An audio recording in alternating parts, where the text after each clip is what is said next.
Constitucionales, un programa auspiciado por la Asociación Argentina de Justicia Constitucional. Bienvenidos a Aires Constitucionales, espacio de la Asociación Argentina de Justicia Constitucional. Pueden seguirnos en nuestras redes, encontrar todos nuestros programas en nuestro canal oficial de YouTube y dirigirse directamente a nosotros, a nuestra dirección de mail. En el marco de una causa en la que el imputado por el delito de comercialización de estupefacientes dedujo un recurso de inconstitucionalidad contra la sentencia de la Cámara en lo criminal de la primera nominación de la ciudad de Córdoba, que lo condenó a la pena de 4 años de prisión conforme el artículo 5, inciso C, de la ley 23.737. El Tribunal Superior de Justicia de la provincia de Córdoba, por mayoría, hizo lugar al recurso declarando la inconstitucionalidad de la escala penal prevista en la citada norma de 4 a 15 años de reclusión o prisión, estableciendo la aplicable al caso sería de 3 a 10 años de reclusión o prisión y redujo a 3 años la pena impuesta. Contra esta decisión, el fiscal general de la provincia interpuso un recurso extraordinario que fue concedido. Intervino la Corte por considerar correctamente concedido el recurso. Consideró que los autos interesaba que la Constitución Nacional establece que es el Congreso Nacional el que debe dictar los códigos civil, comercial, de minería, de trabajo y seguridad social, que en ese marco el mérito o la conveniencia o el acierto de las soluciones legislativas no son puntos sobre los cuales deba pronunciarse el Poder Judicial, que más allá de las interpretaciones o aplicaciones que realice de la norma, salvo en casos que trasciendan ese ámbito de apreciación para internarse en el campo de lo irrazonable o arbitrario, se habilita la intervención de los jueces.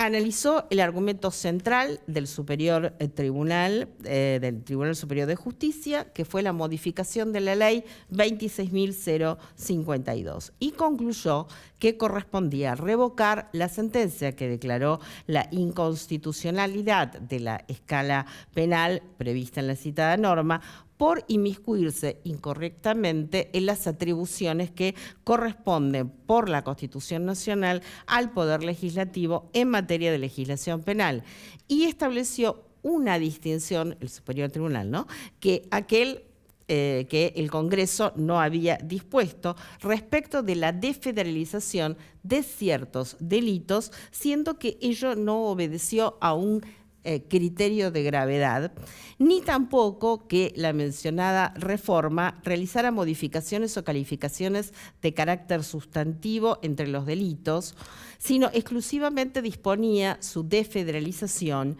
y quedaba sujeta esa desfederalización a la adhesión por parte de las provincias y la Ciudad Autónoma de Buenos Aires. Por todo ello, oído el Procurador General de la Nación interino, se declaró procedente el recurso extraordinario, se revocó la sentencia apelada con los votos propios de los doctores Horacio Rosati, Carlos Rosenkratz, Ricardo Lorenzetti y Manuel García Mansilla, ordenándose que vuelvan los autos al Tribunal de Origen para que se dicte una nueva sentencia conforme a lo manifestado. Muy bien, ahora vamos a una breve pausa y luego estaremos conversando con nuestra invitada especial del día de hoy sobre el juicio por jurados en Argentina. Aires Constitucionales.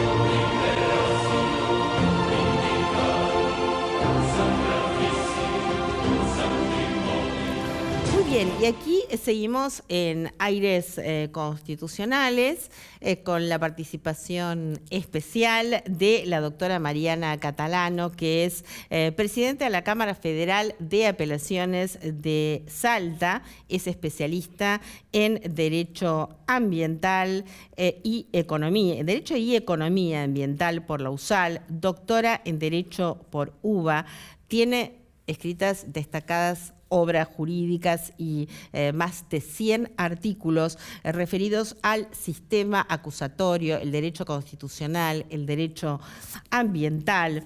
Es docente de posgrado en todo el país, conferencista nacional e internacional y, bueno, todos queremos tenerla en nuestros paneles de disertación. Bienvenida, doctora Mariana Catalano. Gracias, Claudia, ¿cómo estás? Bueno, agregamos que es vicepresidenta de nuestra asociación y además de ello también quiero aclarar con referencia al fallo que es el fallo Loyola. Muy bien. Ahora sí, hecha esta aclaración, doctora, bueno, hay un interesante artículo que usted ha publicado en infobae.com respecto a ya el título es muy interesante, que es el retroceso de la víctima en el juicio por jurados. Pero antes de adentrarnos en este tema, y dado que, bueno, que su especialización, quisiera ir sobre ciertas preguntas puntuales para nuestra audiencia, para ir aclarando las cuestiones introductorias. En primer lugar, ¿desde cuándo se contempla la Constitución Nacional el juicio por jurados, en qué consiste, sus características esenciales y en cuántas provincias argentinas hoy está vigente? Bueno, mira, el juicio por jurado es una de las instituciones o procedimientos más postergados en nuestro país, porque está desde la Constitución de 1853. Ya en la Constitución histórica 1853-1860 tenemos no una ni dos, sino 3 cláusulas que establecen el juicio por jurado. El artículo 24, el artículo en su momento era el 6711, hoy es 7512 de las facultades del Congreso, y luego el 118 que habla que las causas por crímenes comunes van a ser resueltas por un jurado popular. Entonces, desde el vamos, que ya estábamos con una deuda histórica en la materia y esto ha empezado a tener una respuesta desde el derecho público provincial, desde los códigos procesales de las provincias. Todavía a nivel federal no lo tenemos. Y en las provincias, al día de hoy son 3. Esta mañana contabilizaba y bueno, la primera que comenzó fue Córdoba, que tiene un jurado que no es clásico, sino es cabino, donde intervienen jueces letrados. Es el único caso en el país, pero, viste, la República de Córdoba es como muy autónoma, muy orgullosa de sus instituciones y funciona bien allí, así que no lo van a cambiar, no creo. Luego tenemos Chaco, tenemos Chubut, tenemos Ciudad Autónoma de Buenos Aires, tenemos Catamarca, Entre Ríos, provincia de Buenos Aires, Mendoza, Neuquén, Chubut. De hecho, hay uno de los fallos más notables de la Corte donde le da carta de ciudadanía a la autonomía de las provincias para el juicio por jurado, que es el fallo Canales, que se refiere al juicio por jurado de Chubut. Chubut, Neuquén ya tiene mucha tradición en la materia.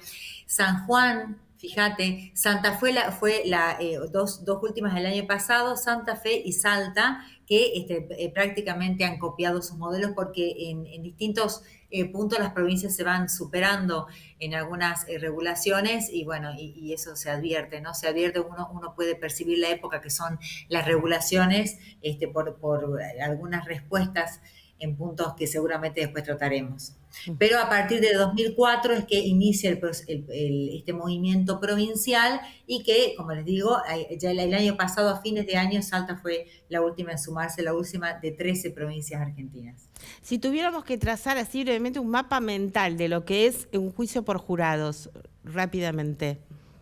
Mira, el juicio por jurado lo que hace es expropiarle al juez la facultad de decidir. El que decide es el jurado y el jurado está formado por gente del pueblo, gente, digamos, ciudadanos comunes que son sorteados del padrón electoral, o sea, sumamente aleatorio. Y ellos prestan juramento para el caso que van a decidir y fíjate esto, lo deciden, lo que ellos emiten es un voto de culpabilidad o no culpabilidad, un veredicto sin fundamentarlo, es decir, rompe el esquema total de la justicia a la cual estamos acostumbrados por un juez profesional y un juez profesional que motiva su sentencia porque se entiende que la motivación implica, digamos, un ejercicio del derecho, o sea, permite el ejercicio del derecho de las partes y sobre todo el derecho de defensa de impugnar o cuestionar ese fallo y por una cuestión de transparencia en la función pública. Esta obligación que tiene el magistrado de motivar su sentencia tiene que ver con que somos funcionarios públicos y damos cuenta de nuestros actos. Calidad de funcionario público que en parte no la tiene el jurado. El jurado presta juramento, pero en rigor va a emitir su veredicto en calidad de soberano, en calidad de miembro del pueblo. Por eso se entiende que el juicio por jurado refuerza la imparcialidad y puede contribuir a mejorar la confianza de la ciudadanía en la justicia, que lamentablemente siempre se conoce por aquellos juzgados que andan mal o aquellas causas que no se resuelven y no por la enorme cantidad de jueces y juezas que a lo largo de todo el país cumplen bien sus funciones, ¿no? Si tuviéramos que dividir los roles, ¿no? Por un lado, bueno, tenemos el jurado, por el otro lado tenemos al fiscal, por el otro lado tenemos a la víctima, ¿verdad? Y comparativamente con Estados Unidos, el modelo que ha adoptado la Argentina, ¿en qué se diferencian estos roles, no? Bien, es buena tu pregunta. Voy a completar un poquito los roles. Sí, cómo no. Así después te respondo con precisión. Bien. Mira, vos en el juicio por jurado tenés, por un lado, el imputado, por supuesto, con su defensa. Por otro lado, tenés la fiscalía, que es el acusador. Por otro lado, tenés al jurado popular y el juez. Como es un sistema netamente adversarial, con la prueba, es decir, con cada testigo que va y cuenta su versión del caso, sea un perito, sea un testigo que vio el momento del hecho, lo que fuera, los únicos que interactúan son el fiscal y la defensa, el abogado defensor. El juez no puede preguntar, el jurado no puede preguntar. El juez lo único que hace es reglamentar, conducir el debate y le da instrucciones al jurado. El jurado no sabe de derecho, entonces lo que hace el juez es decirle, bueno, miren, este es un caso de violencia de género, este es un homicidio, o esto es un robo seguido de muerte, o esto es un secuestro extorsivo. Entonces lo que ustedes tienen que hacer es verificar el código, la norma que se aplica es tal, la posible agravante es tal, ustedes tienen que hacer, prestar atención a tal o cual prueba, lo va conduciendo para que el jurado no esté tan ciego, porque en el sentido de no conocer la ley y no conocer los mecanismos. Esas instrucciones es lo único que le va a servir si el imputado por un secuestro extorsivo termina condenado, y yo les acabo de decir que el jurado no motiva su sentencia, entonces ¿cómo va a poder apelar? O sea, en este sentido habría una afectación al ejercicio del derecho de defensa, porque yo no sé los motivos por los cuales me condenaron. ¿Qué es lo que va a hacer, y qué es lo que va a servir para poder hacer esa hilación lógica y darle un derecho de doble conforme que se llama al imputado? Las instrucciones del juez profesional. Entonces ellos a través de esas instrucciones pueden trazar el silogismo y decir, asociaron esto, prestaban atención en esto otro, entonces por eso es que me condenaron, porque es realmente muy, rompe el tablero de lo que venimos acostumbrados, es muy fuerte que a una persona la condenen y no pueda saber el motivo por el cual la condenaron, porque el veredicto es por sí o por no, por culpable o no culpable, eso lo dejemos bien establecido.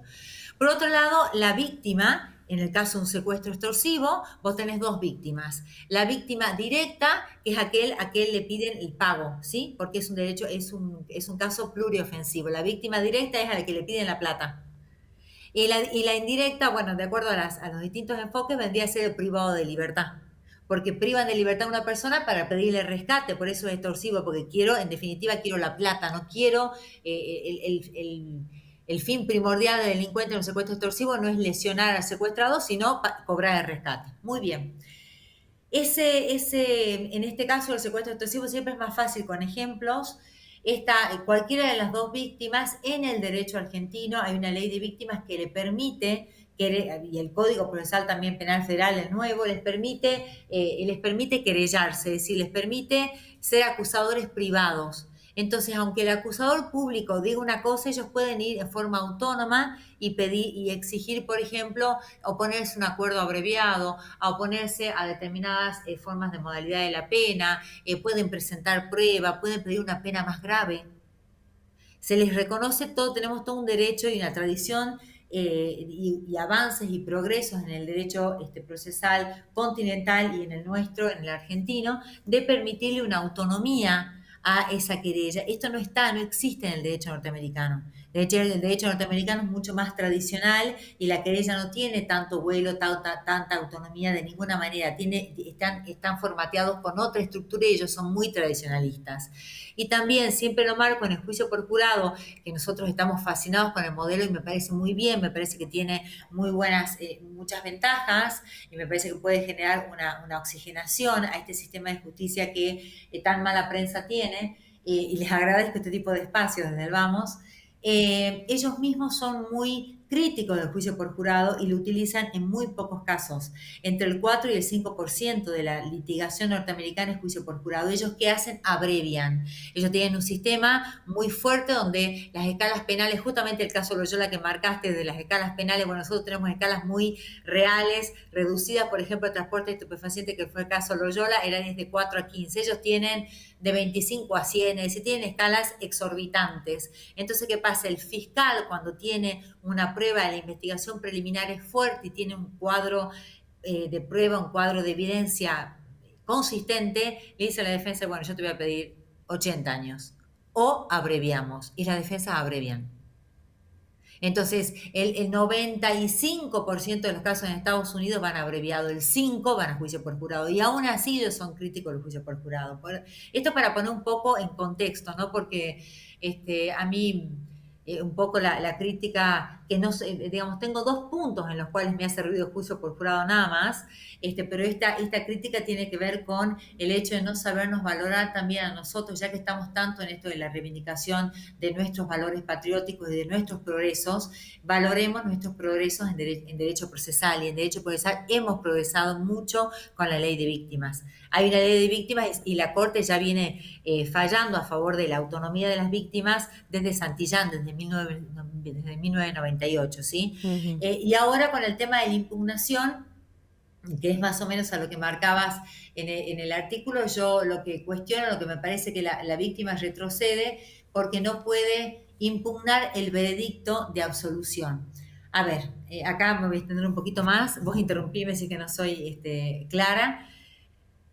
Nosotros en nuestro derecho común, en un proceso ante un juez profesional, a lo que estamos acostumbrados, si el juez absuelve al imputado, si lo declara no culpable y lo manda a la casa, por así decirlo, dice no es culpable de este delito, en nuestro derecho común, en nuestro derecho procesal, puede apelar, puede cuestionar tanto la defensa cuando el imputado es condenado, como el fiscal cuando el imputado es absuelto.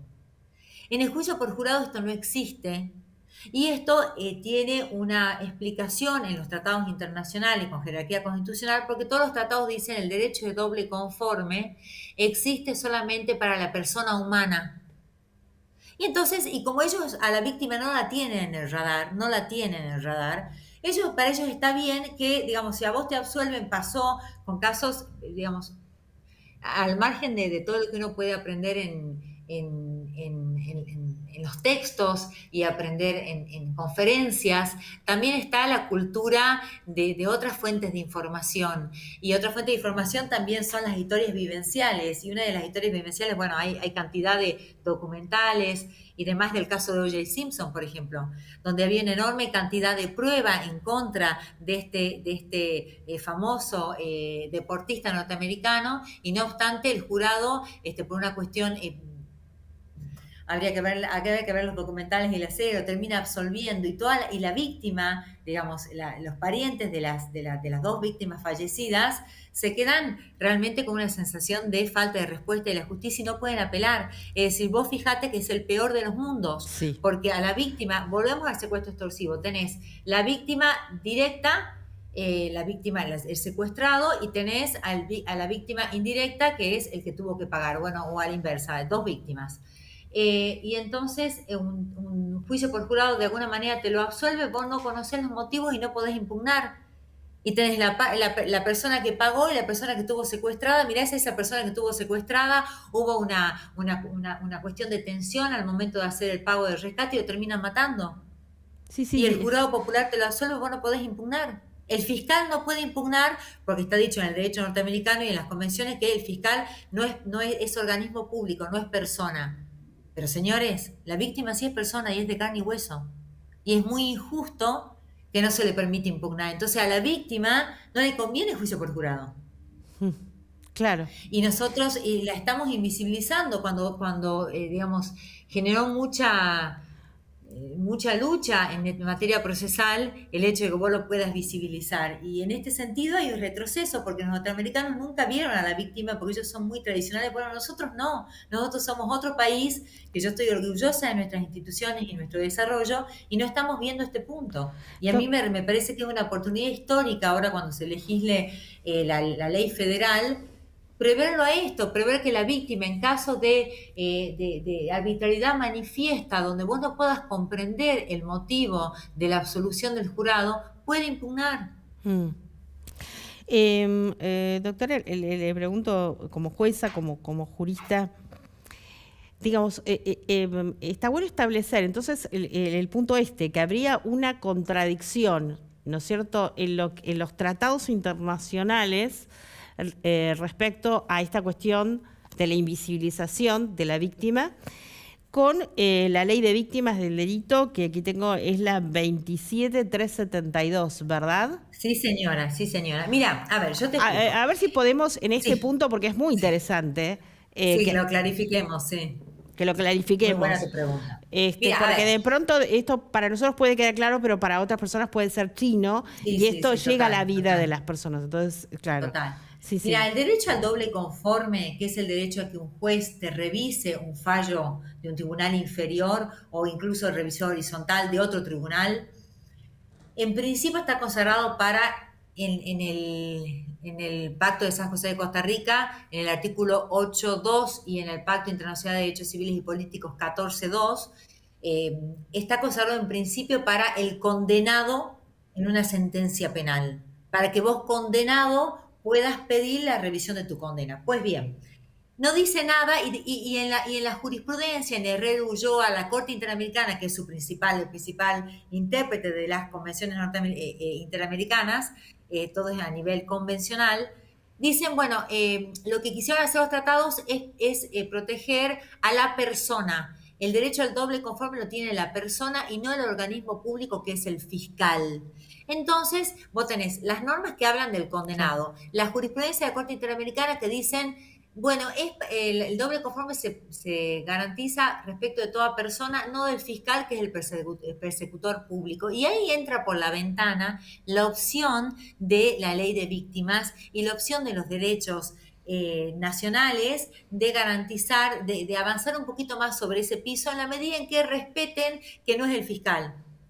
Y el acusador privado no es el fiscal, la víctima no es el fiscal. Por eso esta ley que bien mencionaste, la 27372, en el artículo 82 menciona el derecho de la víctima de recurrir, porque si no, es todo de exclamativo y es un derecho simbólico. A la víctima le damos derecho a que vaya y llore y haga catarsis en el proceso. No sirve, no alcanza. Claro. La víctima tiene derecho a saber y tiene derecho en casos en que hay absoluciones que verdaderamente son injustas. Mirá, si los jueces nos equivocamos, ¿cómo el pueblo no se va a equivocar? O sea, ¿por qué el hecho de que tenga el pueblo una representación proveniente de la soberanía popular lo convierte en infalible? Yo no creo eso. Yo creo que el pueblo sí tiene una recarga, una mayor dosis de imparcialidad, porque jura para ese caso y de legitimidad y la gente acepta, toma bien las decisiones que adopta el jurado popular, pero el jurado popular se puede equivocar. Y otro de los puntos muy relacionados con esto, donde a mí me parece que también ya tenemos que cerrar, doctora. Sí se avanza. Le pido que concluya porque ya tenemos que cerrar, nos quedan segundos. Bueno, nada, es el tema de la unanimidad. porque la unanimidad, exigirle al jurado popular unanimidad en la votación, muchas veces da lugar a que haya uno o dos que no se quieren convencer y por presiones internas terminan cediendo. Las provincias han adoptado distintos modelos y esto va en ese sentido, ¿no? Bien, doctora, brillante, brillante, totalmente de acuerdo con su exposición y bueno, agradecerle una vez más estar en este espacio, prestigiarlo y bueno, seguiremos compartiendo sus opiniones tan criteriosas y tan destacadas, ¿no?, para la doctrina jurídica. Bueno, muchas gracias a vos, a toda la producción, Claudia, y bueno, quedo a disposición para mayores precisiones o explicaciones de lo que haga falta. Cómo no, muchísimas gracias, doctora. Bueno, nosotros nos volvemos a encontrar en nuestro próximo programa, como siempre, aquí en Metro.